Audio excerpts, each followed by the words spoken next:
there you have it, ladies and gentlemen, Mellow Man Ace, the rhyme fighter. And not only are we playing songs of Mellow Man Ace, we also happen to have him on the phone. Good evening, Mellow Man Ace.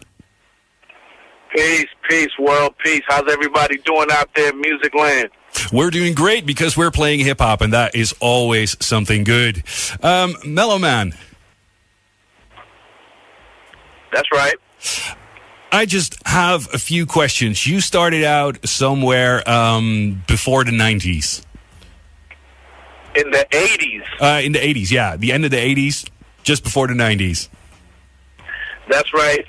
Some of my music helped to usher in what we call the golden era of the 90s hip-hop. But I actually dropped my first two singles in the late 80s. One in 88 on Delicious Vinyl Records called Mas Pingong, and one in 89 that led to the release of Escape from Havana, which is called The Rhyme Fighter that you just played, yeah. Yep, Escape from Havana, your first album in 1989. What exactly did you do before 1989? I mean, you were born in Cuba? Cubana? That's right, yeah. And you moved to America when you were about 4. You settled in Los Angeles. But you didn't start out rhyming. You started out producing, right? Actually, I started on my life journey playing baseball. Oh, and cool. Baseball led me to find music in a weird way out on the street corners on my way to practice one day. But I started out adapting to hip-hop culture via b-boying, breakdancing, as some might call it, and formed my own crew called the LA B-Boys with my man B Real of Cypress Hill. Yeah, because Be Real is not the only one you're very familiar with when it comes to Cypress Hill. Correct. That's right. That's the extended family. Yeah, because I was going to go into that later, but you are very familiar with Cypress Hill's Sen Dog. Yes, that is my blood brother. Shared many couch beds with him as we came to the United States. And yeah, that's no doubt. That's my blood brother. Wishing him well and all the best of luck right now. Yeah, talking about wishing the best, we received a message from the guys from 7A3, and they would like to send a shout-out to you.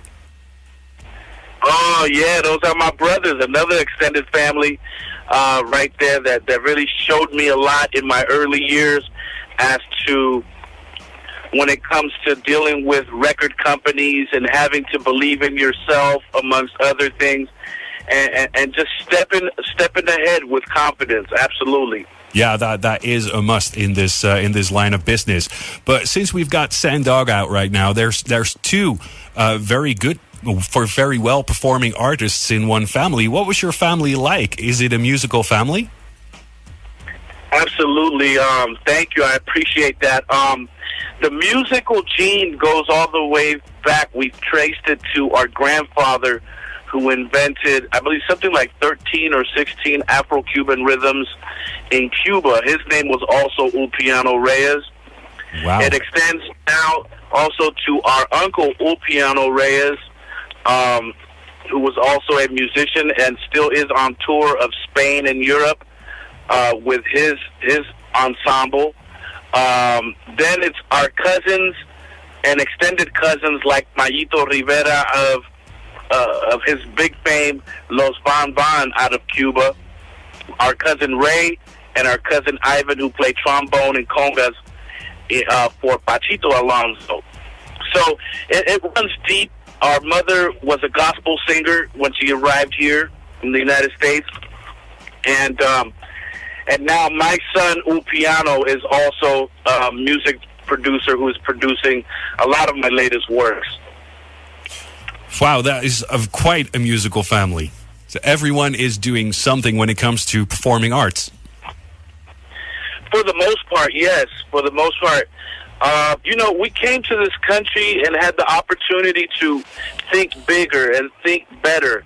And I think the arts helped us to navigate through what would have been the gangbang years, or what would have been the years of adolescence where you might have been acting unruly or rebellious or whatever.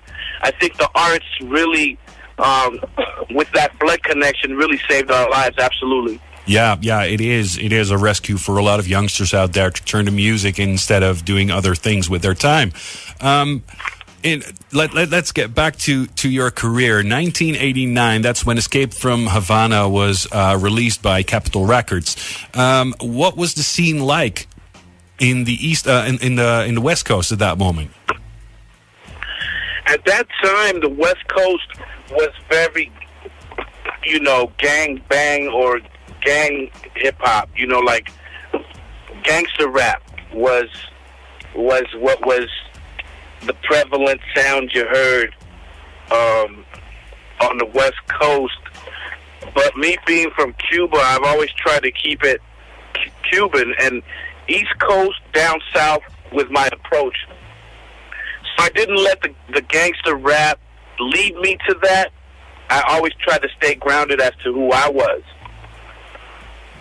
I can imagine, but gangster rap was not really down your alley. You're more of a lover's rap man, right? Well, I wouldn't even call it that. I'm just more of a traditionalist in terms of when it comes to hip hop. I want to make sure that my forefathers, like Bam Bada or Kool Herc, DJ Cool DJ Red Alert, people like that, when they hear my music, I want them to appreciate it and say, yes, this is a kid we can stand behind in terms of our principles, especially Zulu Nation type principles.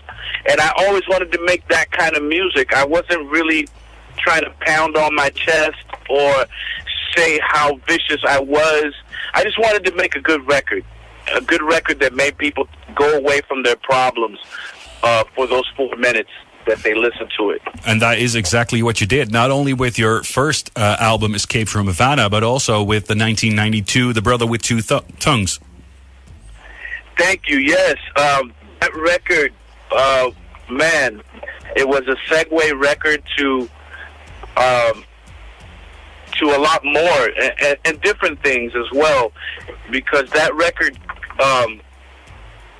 just opened the door even bigger for Latinos especially, and it was more of a record where we were able to show the world that I was an ambassador for Latinos in hip-hop. And so, man, that record to me is very dear to my heart.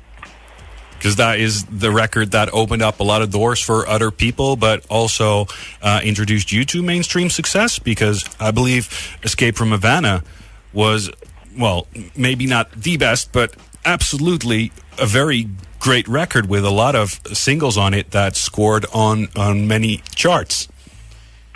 Yeah, most definitely. Escape from Havana really identified my core audience to me. I think the record was so well produced in terms of English, Spanish, and bilingual works. Mm-hmm.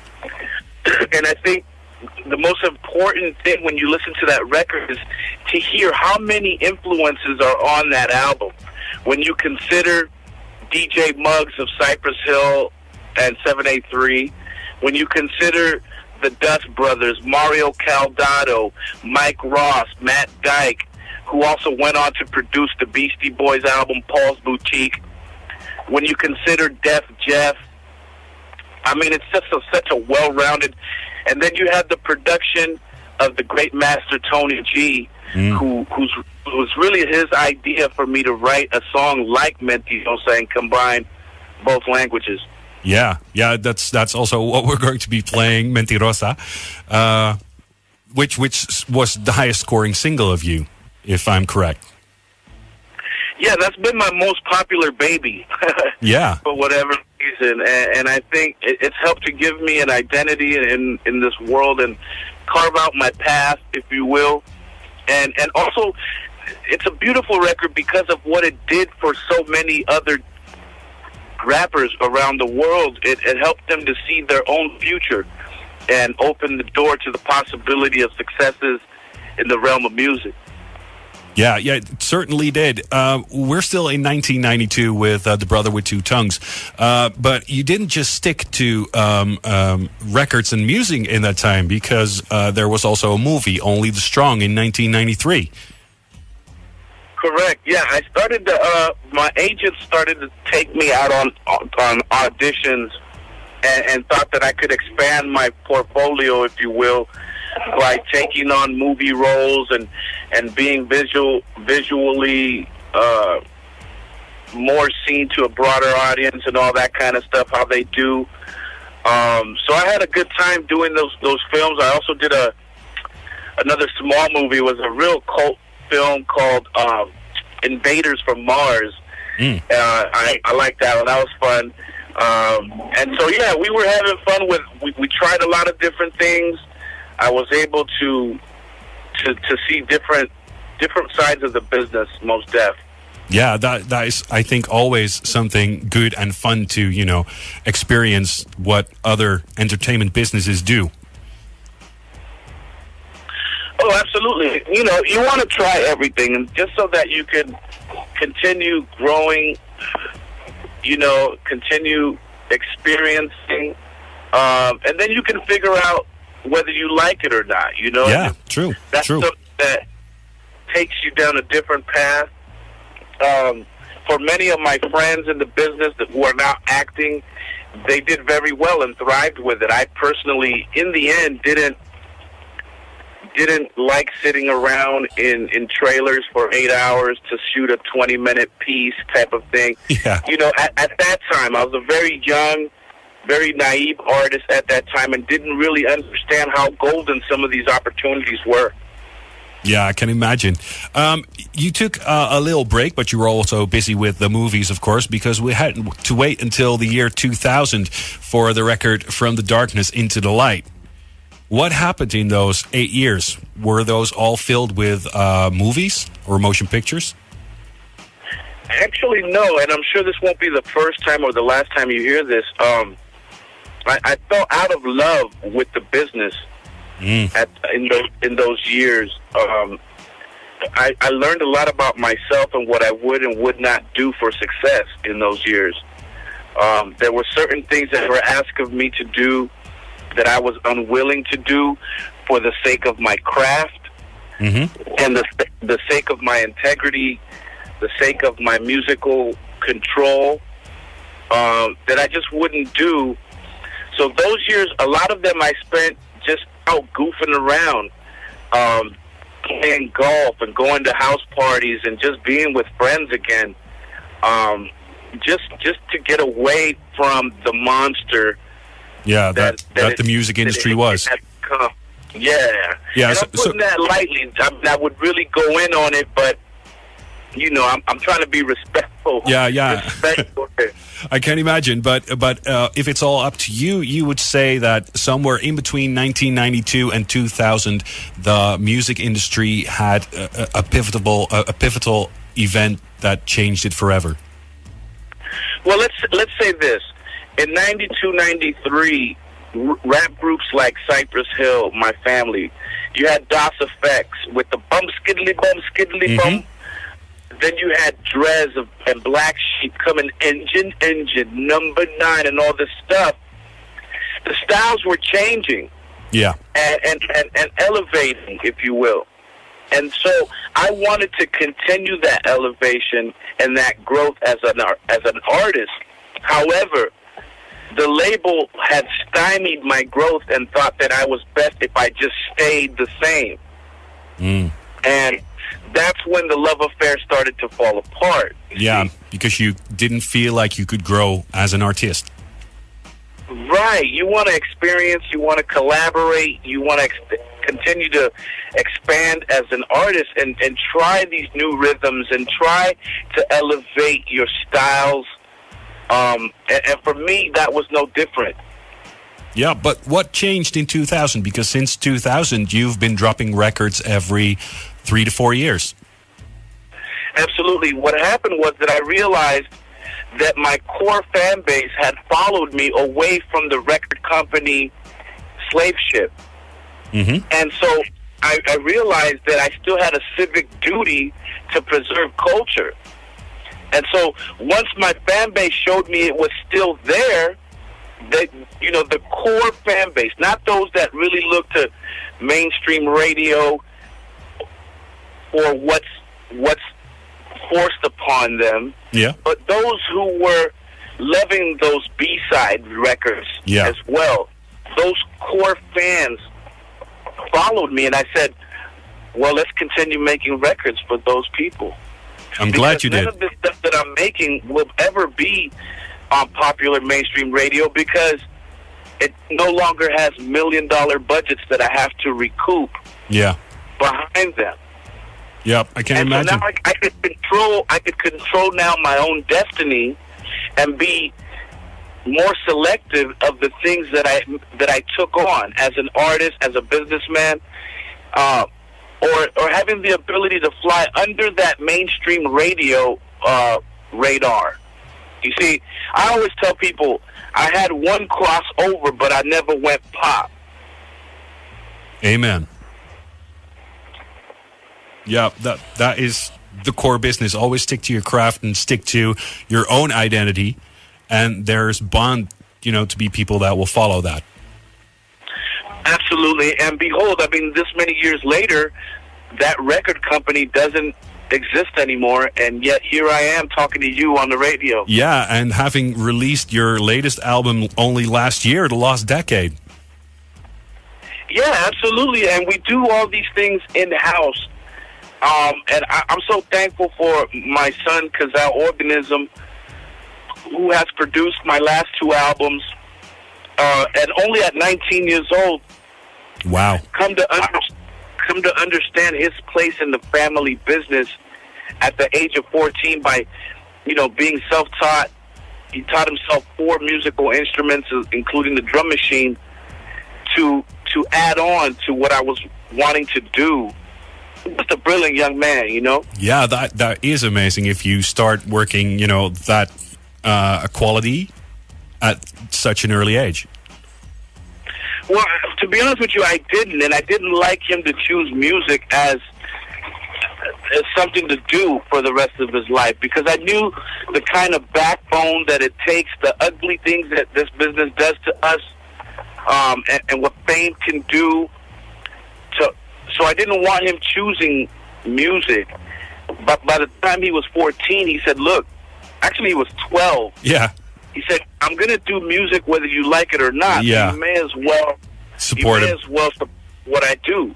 Yep. And at that time, I had no choice but to go ahead and applaud his efforts, Yeah. So you're still making music and still recording. What is it that we can expect from Mellow Man Ace in the near future? Man, you've asked me such a good question there, because recently, since I put out The Lost Decade last year, I've been on a golf course mentally. And I've been questioning whether I need to still make records or not. And I realized that because I have classics under my belt, that I really don't have to. And I will continue to work for the rest of my career, Mm-hmm. And so I'm in a place where I really don't know if I'll make another one. Although my friends like Doodlebug of Diggable Planets and my brother Shinehead, they always encourage me to keep doing it and keep putting out new albums and continue to preserve culture. Yep. But I see like a problem between digital, physical, and CDs, stuff like that, where I'm finding an issue where people our age don't know how to download music, and young kids are onto something else. So your sales are minimal in that fashion, that confusion. That is what digital music has become. Yep. So sales are something that you want to see. You want to see people enjoy your craft, as many of them as possible, And so I'm in a place where I don't know. Right now, what I am doing that I'm excited about is my radio show on Chuck D of Public Enemy's network, rapstation.com. Mm-hmm. The show is called Pachamama Radio. Check us out. We will. We're on it. We're on every Wednesday night in Los Angeles via Spain and Bolivia, Colombia, and Mexico. And so I'm happy and excited about the growth that the radio show has taken on. I'm also working on a reality show endeavor that I can't get too much into at the moment, but soon all that will manifest itself. About the music, I'm at a fork in the road. I feel maybe I'm just on a lyrical vacation, and I hope that's what it is, because music is my first love. And I just want to be able to always, I own a studio, so I want to be always able to walk in there and feel that passion for what I do. Until that passion is back, I shouldn't track anything. No, true. We hope that passion returns real soon, and we'll be hearing something about a new album coming out, well, shortly, as soon as you're ready for it. Thank you. And I would also like to thank you for the opportunity to have this talk with you. Unfortunately, right here, we're just 1 minute before the news, so we'll have to cut this conversation short. Thank you very much for your insight and for, having a look in at your career and what rap was like in the early days on the West Coast. And we all wish you the best of luck. Thank you, my friend. I just want to say peace and blessings to everybody out there. Universal peace to the world. Continue supporting DeVille Hip Hop. I'm Mellow Man Ace, El Padrino, saying peace, love, and unity. Yeah, thank you very much. And as soon as you make something, record something, let us know. You got it, my man. Okay, bye-bye. Peace.